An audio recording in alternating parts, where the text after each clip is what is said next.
What's up, YouTube? How's everyone doing? This is your boy Reg here. First of all, I want to wish everyone a happy holidays so far. Um, I kind of decided, I kind of decided to do this review and stuff like that, because, oh, by the way, I'm actually in my dad's place right now for the holidays, so I decided to do this review, something Christmas. I didn't want to do something like Christmas like and stuff like that, so album I'm about to review today is Too Short's 1993 album, Get In The Way You Fit In. I want to say this is his. Hold on.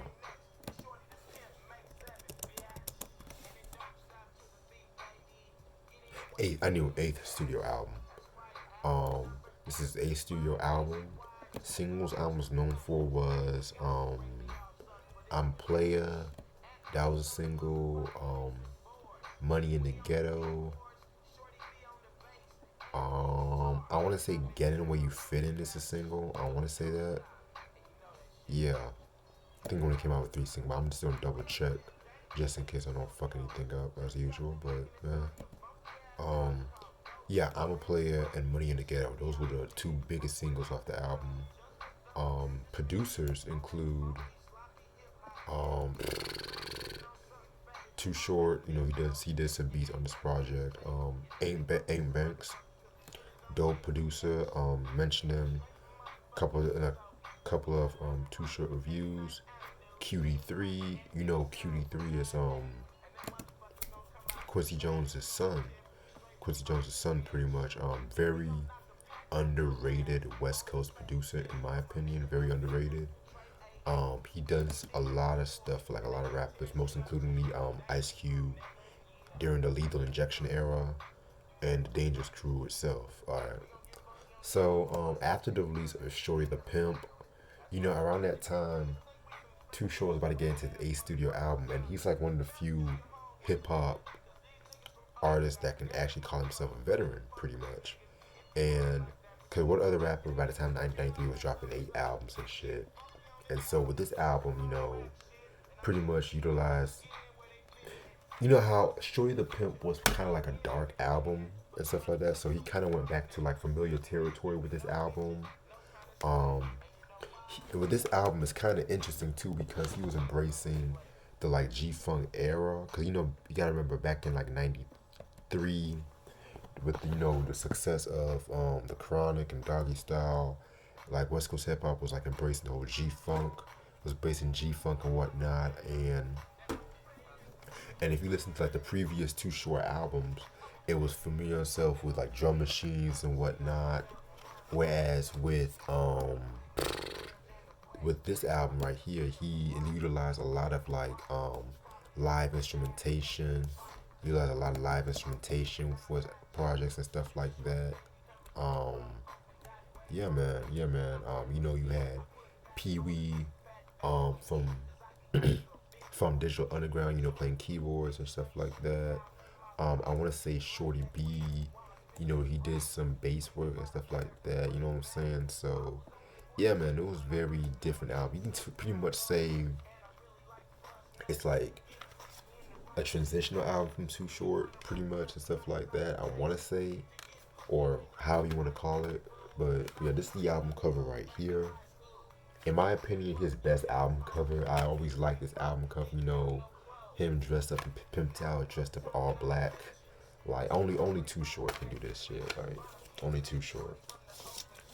Alright, so and like I mentioned with Jive Records, they used to have like this thing where you could order like merchandise from the artists and stuff like that. Um, yeah, nothing really to it, just the song credits and shit. So yeah. Alright, before I get to this review, the guest appearances include Aunt Banks, Spice One, Mashani, Pee Wee, Rappin' Ron, Aunt Diddley Dog, Father Dom, Ronnie Levy's, and FM Blue. Alright, so 13 songs, not too long from the album, but let's get this shit started. Track number 1, Don't Fight the Intro. pretty much it was a nice way to start the album. It's pretty much for all of my funk people, y'all should know that one way sample by the way and shit. Um and it's crazy because Short Dog, he actually sampled that track before and stuff. So pretty much with this song and stuff like that, he was just going to give like a rundown with his career and stuff like that, and just what he thought his catalog was and shit like that. You know what I'm saying? Pretty dope intro. I found it interesting. I've kind of found it interesting in some lines and stuff. I'm gonna pull it up right now. But yeah, I always love that one way song he sampled and shit like that.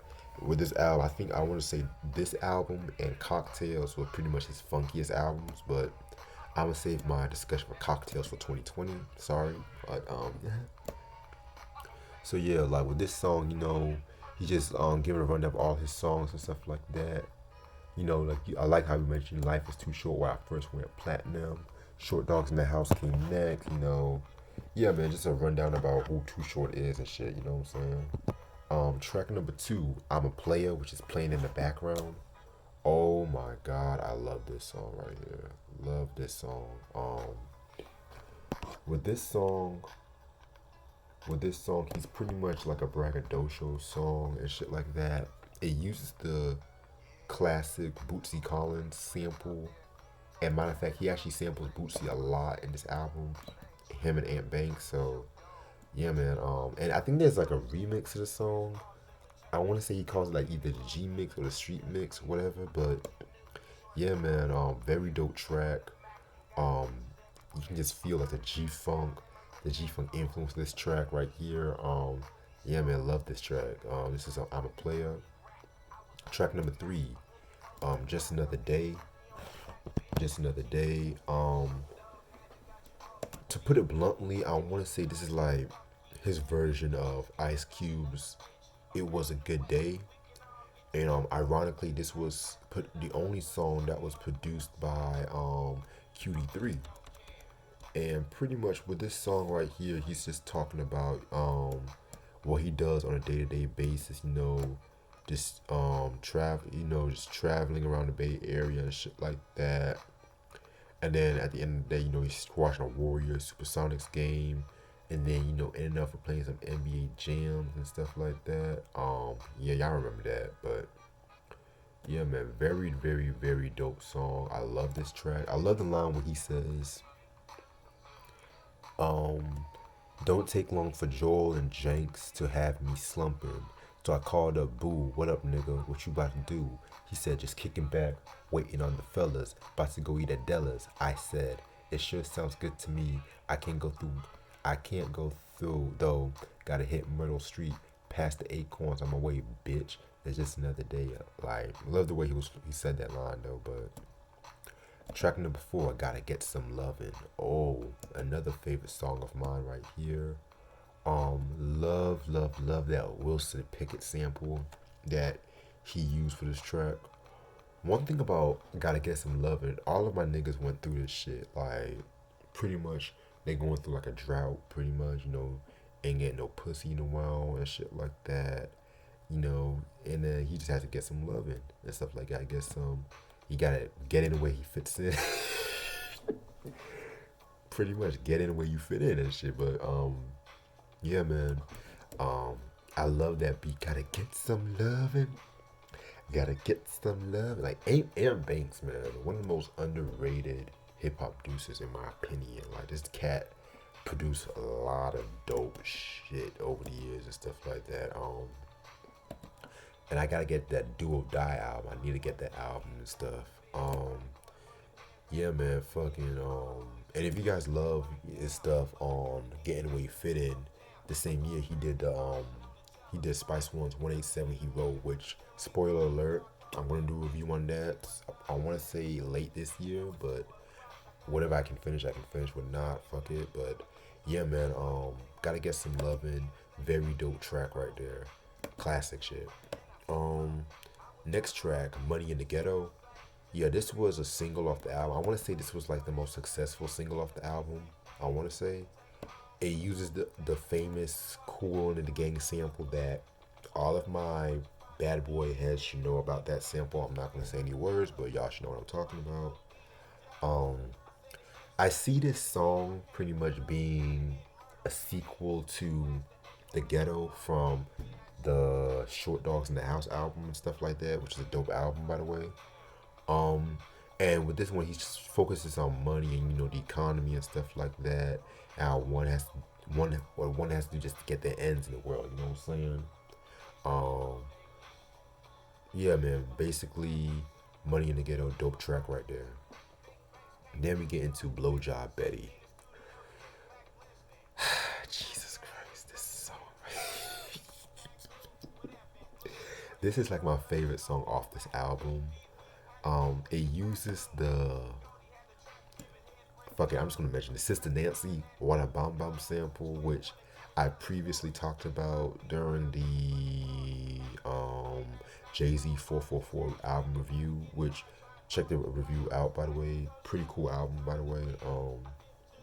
Yeah, man. Crazy thing about this track, it's actually a cover song from I want to say from his early albums when he was recording in 75 Girls. I want to say the Don't Stop Rapping album or EP, whatever you want to call it. Which I'll eventually talk about his earlier pre-jive record shit, if you know what I'm saying. Eventually I'll talk about that, but not at the moment. And so the story tells about this girl who was an ex-prostitute who basically loves to fuck a lot, and she couldn't get her money right. So she's ended up, giving head to like a lot of niggas and shit like that in the restroom at a club. But then, oh man, like once she sucked Too Short's dick, pretty much, she choked on his semen, pretty much, and she died. I kid you not. I'm not laughing. I'm not laughing at the fact that she died and stuff like that, but it's just a lot of people. I know a lot of fans, or they mention this song and stuff like that. They say how it was like disgusting and whatnot, but Too Short, it's Too Short. It's entertainment and whatnot. It's comedy. At the end of the day, it's a comedic story and shit like that. And it's just very, very, and it's pretty much one of his most. I'll go as far as one of his most signature songs from diehard fans and stuff like that. You know what I'm saying? So, Blowjob Betty is just a fucking masterpiece and stuff like that. And the crazy thing about it is, he's just rapping. It's just a rapping, like no breaks like that. A lot of dope quotables on this track, like "Catch her getting busy, bitch, you wouldn't stop. She's the kind of girl that make your toes pop. Every time I used to see, I wouldn't know what's up. Blowjob Betty better blow me up. I remember the day when I first met her. Bitch kinda loose, so I knew I'd get her. Walked up to her and said, my name is Short. It's what you've been looking for. Pimp is my game, I do it the best. Ho fuck with me, she don't get no rest." Like, Jesus Christ, Too Short, man. Yeah, man. Yeah, man. That's a very dope track right there, "Blowjob Betty." My favorite song off this album. Um, yeah, man. Next track, "All My Bitches Are Gone," featuring Ant Banks, man. Another dope track right here. Another dope track right here. Him and Ant Banks together, boy, like nothing but trouble in my opinion. And so basically, they're just talking about how all the girls that they used to fuck with are now leaving them and shit like that, and they're just feeling some type of way about it. But at the same time, with their confidence, their game is still strong. Just judging by their confidence and stuff. You know what I'm saying? Very dope track. I love this track right here. Him and Ant Banks alone, man. And that's another thing too about Ant Banks and shit. He's actually one of the few producers that actually can have bars and shit too. You know what I'm saying? And I feel like he never got the props as a rapper, but it is what it is. Track number 8, "The Dangerous Crew."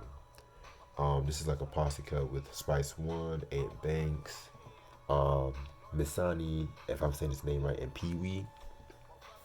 It's pretty much a continuation of the song from Shorty the Pimp called "Something to Ride To" and stuff. So pretty much in continuation of that.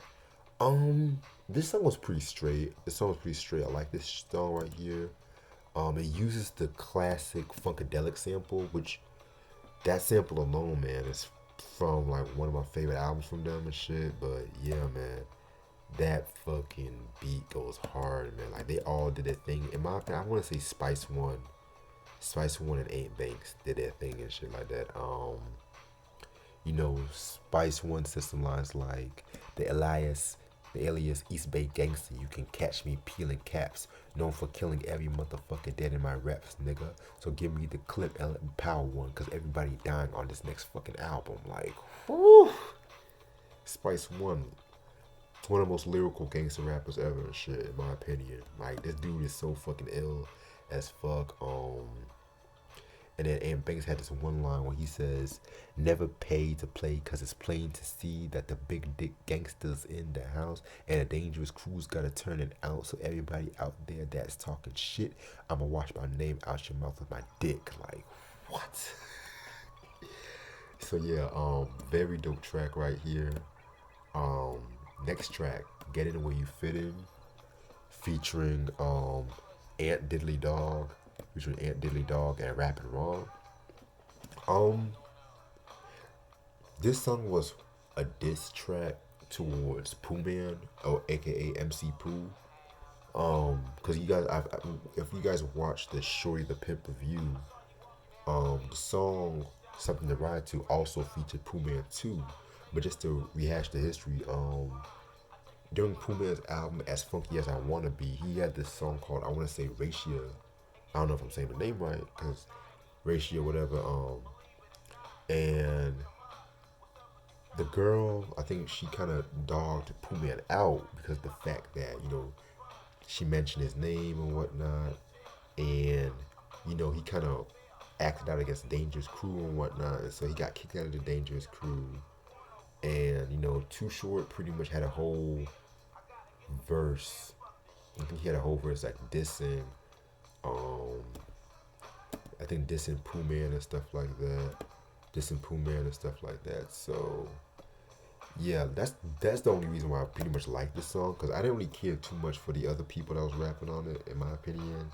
But yeah, Too Short just went in on Pooh Man. Like the lines where he says, "Now you're hardcore like CB4, biting what you wanna be for. It's your life. You wish it was a Too Short rap, but you got no game and your bass ain't fat. You need to quit rapping, just ain't your place. So back on the grind and don't catch no case." Like, oh my god, like thank God that they kind of squashed their beef and whatnot, but still, like, Too Short just went in on this cat right here. But that's Getting Where You Fit In. Pretty alright song. I would recommend it just for Short Dog's verse. Track number 10, Playboy Short. This is yet again another cover. I think that was on the Raw X-Rated project and stuff like that.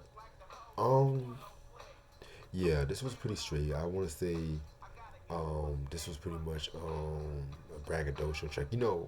Pretty much a braggadocio track. I'll say. Track number 11, Way Too Real. That features Father Dom. And stuff like that. Father Dom, he's an Oakland artist and stuff like that. He had dropped his first self-titled debut album in '91. I gotta check that album out, to be real with you, after listening to this song. Way Too Real is just, him just saying how real he is, how Short Dog real and stuff like that. Yeah, pretty dope track right here. I love the beat to that track too. Next track, It's All Good. This features Ronice and stuff like that. It's all good. Yeah, this song was another solid song and stuff like that. Nothing, don't really have that much to say about it. And the last track off this album is called Oakland Style, featuring FM Blue. FM Blue, is basically like a solo song for FM Blue and stuff like that. But then Too Short, he said some stuff in the end too. Just bigging up Oakland and stuff like that. So yeah, that's what I think I got from this track. Overall, very dope album. This is, in my opinion, Too Short's either this one or Cocktails. I'm indecisive about it and stuff like that. But yeah, one thing I have to say is like Too Short just came with that 93. He came out hard with that 93 sound and stuff like that. I do like. I feel like his chemistry with Eight Banks between around this time was definitely at a peak around this time too and stuff. Yeah, man, this is a very, very, very dope album and stuff. When it comes to like West Coast albums, not gangster rap, but when it comes to just West Coast albums in general, people always want to say either Born to Matt or Life is Too Short. But like I said before, I love those albums, but I feel like this album is his best album. It's nothing really groundbreaking, but at the same time, it's just the way he just came out swinging, the way he just came out with his song, album, and stuff like that. It was just traditional, Too Short. And also, the fact that it was released right after he was going through that shit with the car accident and stuff like that. He just came out saying, "This is me, Too Short. I'm here to make shit happen." So that's one thing I got from this project right here.